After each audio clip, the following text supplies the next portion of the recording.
Hi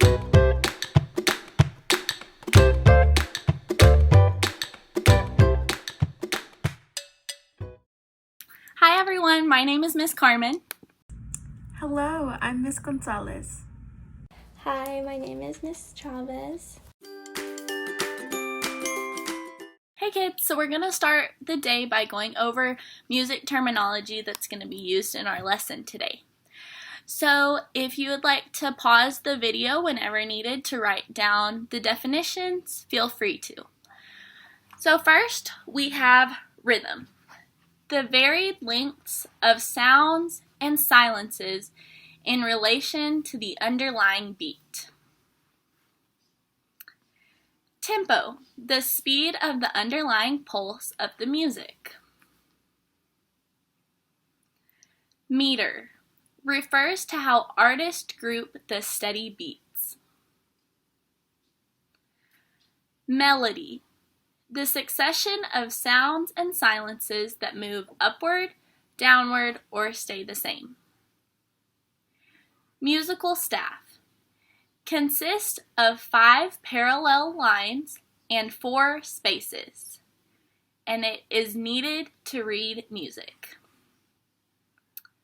Pitches, how high or low the notes are. Notes, a symbol that represents a musical sound.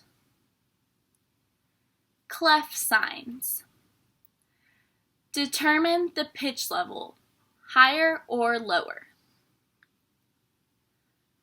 Treble clef, the singing range of a woman or the right hand of a piano.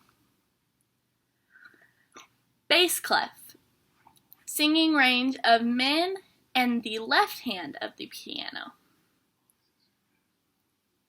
Interval, the distance between 2 pitches.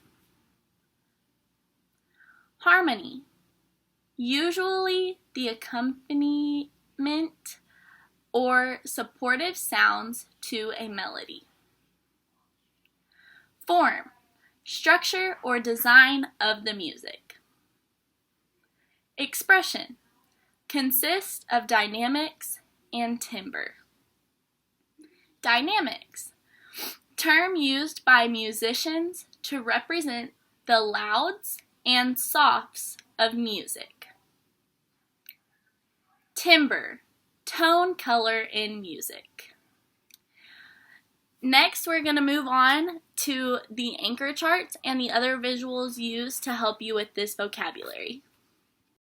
Before we begin, down below in the description box is a link titled Artifacts, and in there you can find the anchor charts that I will be going over with y'all today, and you can also use it as a reference whenever needed. It is always there for y'all, and so please take advantage of it. The first anchor chart we are going to look at is over durations. Durations, for example, have notes and rests. The first note to your left is a whole note, which is 4 beats long. Then the rest on the right side of that is called a whole rest, and it is 4 beats long as well. Under the whole note is a half note. That half note is 2 beats long. Then next to that is called a half rest, which is 2 beats long as well. For under the half notes, you will see a quarter note, which is 1 beat long. On the right side of that is a quarter rest, which is 1 beat long as well. Then under the quarter note, you will see an 8th note, which is half a beat. And on the right of that is a 8th rest, which is half a beat as well. Here are 2 other anchor charts made by Miss Carman and Miss Gonzales. You are able to use these anchor charts as well as references, and it is up to y'all to determine whichever anchor chart you would like to use. The next anchor chart we are discussing is titled Staff, and in this anchor chart you will see that staff is the 5 lines and the 4 spaces that is in music. This is able for each note to be placed on the staff in order to determine the pitch. Here's another anchor chart on staff, and you are able to use Miss Gonzales' creation as well. You can even make your own if you would like.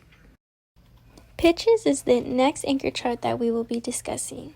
In this anchor chart, you can see that each line that is on the staff receives a letter, and that letter determines the pitch of sound. Ways to remember what letters are on the lines is every good boy does fine. Ways to remember the letters for the spaces in the staff is spaces for the face. These different letters determine the different pitches within music. The next anchor chart we will be discussing is titled Dynamics. Dynamics has different symbols, which are letters, to determine how loud or quiet something is. For example, the PP stands for pianissimo, which is very quiet. Then just the P is for piano, which is just quiet. The MP is for mezzo piano, which is moderately quiet. Then the MF is for mezzo forte, which is moderately loud. The F is for forte, which is loud. And then the FF is for fortissimo, which is very loud. Y'all can practice doing these by whispering really low for pianissimo and being really loud for fortissimo. Here are two other anchor charts made by Miss Carman and Miss Gonzales. These anchor charts will show a visualization of how loud or soft something is, as well as the symbols for each of the names of the dynamics. You are able to pick which one you'd like to use, or you can use all of them, whichever works for you, as your reference whenever you are dealing with music. The last anchor chart that we will be discussing is about tempos. We have largo, which is very slow.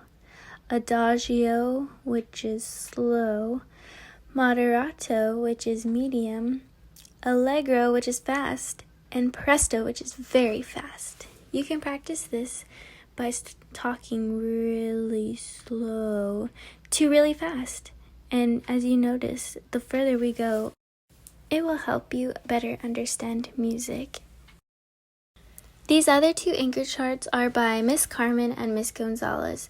These will give you a visualization on tempo by how fast or slow, as you can see on the anchor chart on your right, as well as the definition of each on your left. Please feel free to use whichever anchor chart best suits you. Don't forget, in the description box down below, there's a link that will have all of these anchor charts on there, so that way y'all won't have to rewatch the video and pause. It is there for your convenience and your reference. So, for today's activity, get ready to create your very own song. We will be using the song Twinkle Twinkle Little Star to create, using the terms we learned today like rhythm, which is the varied links of sound, meter, which is how the artist groups steady beats together, and tempo, which is how fast or slow the song is, and many others learned today. Here's an example Miss Carman, Miss Chavez, and I made up. It is a song called Ice Cream, Ice Cream. Ice cream, I want more. Oh, please take me to the store. I want toppings, yes I do. You can even have some too. Ice cream, I want more. Oh, please take me to the store. Here are your tasks for today. Number 1, you're going to use the music terms Miss Carman read to you today. You are to write the term and the definition into your interactive notebooks or on a sheet of paper. Then you're going to submit them. Task number 2, you're going to create your very own song using the song Twinkle Twinkle Little Star. Just as I, Miss Carman, and Miss Chavez have done, you are to create your very own as well. Number 3, you're going to pick 5 different music terms and write about how they helped you in the writing process for your song. Finally, have fun! If you have any questions, we will link down our email down below.